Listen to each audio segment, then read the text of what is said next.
First aid for babies, common emergencies and what to do. As parents, the well-being of our little ones is our top priority. Knowing first aid for babies is a vital skill that can make a difference in emergencies. In this video, we'll equip you with the essential knowledge to handle common baby emergencies with confidence. Be prepared, stay informed, and ensure your baby's safety, no matter what challenges arise. Let's get started on this important journey together. Unconsciousness.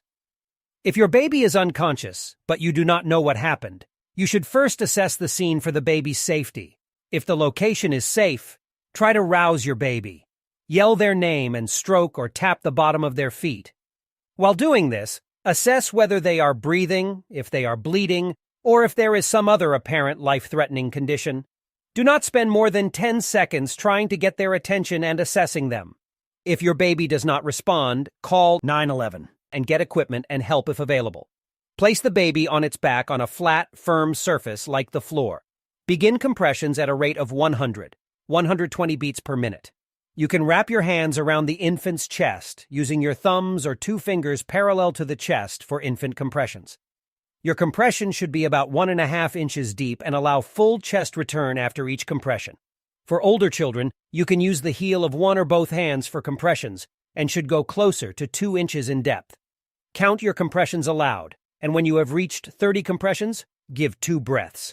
Tilt the infant's head back and lift their chin, blowing into their mouth for 1 second.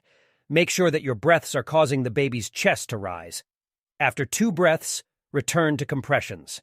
Alternate 30 compressions with 2 breaths until the infant resumes consciousness or help arrives. If you are alone and have been doing CPR for more than 2 minutes, or 5 sets of 30 compressions and 2 breaths, call 911 if you haven't already. The thought of doing CPR can be intimidating, even to a trained professional. Still, CPR can double or triple a person's chances of survival if started within the first few minutes of cardiac arrest. It is important to note that you do not need formal training or certification to perform CPR. All you need is education and confidence. Head injury. Falls and injuries are unavoidable as babies learn to sit, walk, and move. If your baby has a head injury, apply a cold compress to the area. This will help reduce swelling and pain. If your baby is alert and responsive, you can monitor them at home for any signs of concussion or brain injury.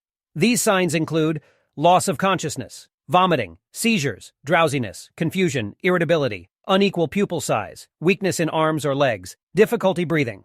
If your baby shows any of these signs, call 911 or go to the nearest emergency room immediately. Choking.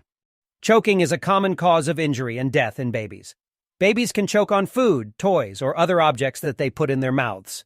If your baby is choking, let her cough up the object if she can. Otherwise, call 911 and then give her back blows and chest thrusts. To give back blows, hold your baby face down on your forearm with her head lower than her chest. Support her head with your hand and keep her airway open. Using the heel of your other hand, deliver 5 firm blows between her shoulder blades. To give chest thrusts, turn your baby over so she is facing up on your forearm with her head lower than her chest. Support her head with your hand and keep her airway open. Place 2 fingers in the center of her chest just below the nipple line and press down about 1.5 inches. Give 5 quick thrusts. Alternate between 5 back blows and 5 chest thrusts until the object comes out or your baby becomes unresponsive. If your baby becomes unresponsive, start CPR as described earlier. Wounds. Babies can get cuts and scrapes from various sources, such as sharp objects, falls, or bites. To treat a wound, clean it with soap and water and apply pressure to stop the bleeding. You can use a clean cloth or gauze pad for this purpose. If the wound is deep or large, you may need stitches or glue to close it. Call your doctor or go to an urgent care center if this is the case. If the wound is minor, you can apply an antibiotic ointment and cover it with a bandage. Change the bandage daily and watch for signs of infection such as redness, swelling, hives, rash, itching, swelling, sneezing, coughing, wheezing, trouble breathing. If your baby has a mild allergic reaction, you can give her an antihistamine, such as Benadryl, according to the label instructions. This will help reduce the itching and swelling. You should also avoid the allergen and monitor your baby for any worsening symptoms. If your baby has a severe allergic reaction, also known as anaphylaxis, you may see signs of shock, such as pale or blue skin, rapid heartbeat, weak pulse, dizziness, fainting, nausea, vomiting. If this happens, call 911 and give your baby an epinephrine injection if you have one. This is a life-saving medication that can reverse the effects of anaphylaxis. You should always carry an epinephrine auto-injector if your baby has a known severe allergy. Poisoning can happen when your baby ingests, inhales, or touches something that is harmful to their body, such as medication, cleaning products, cosmetics, plants, alcohol, batteries. If you think your baby has been poisoned, call Poison Control Center immediately at 1-800-222-1222. They will tell you what to do based on the type and amount of poison involved. Do not try to make your baby vomit or give them anything to eat or drink unless instructed by the Poison Control Center. Some signs of poisoning are drowsiness, confusion, seizures, difficulty breathing, vomiting, diarrhea. If your baby shows any of these signs, call 911 and follow the instructions from the Poison Control Center. Dental emergencies.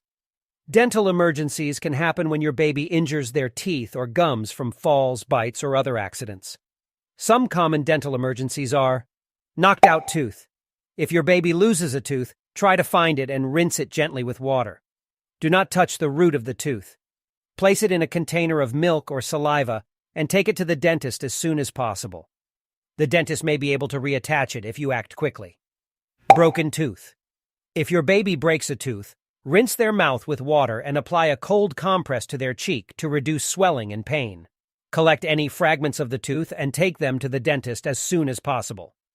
Toothache. If your baby has a toothache, rinse their mouth with warm water and gently floss around the affected tooth to remove any food particles. Do not give them aspirin or place it on their gum as this can cause burns. You can give them acetaminophen or ibuprofen for pain relief according to the label instructions. Call your dentist if the pain persists or worsens. We hope this video has been helpful and informative for you. Remember that learning first aid for babies can make a big difference in an emergency situation. However, nothing can replace professional medical care when needed. Always call 911 or go to the nearest emergency room if your baby has a serious or life-threatening condition. Thank you for watching and stay safe.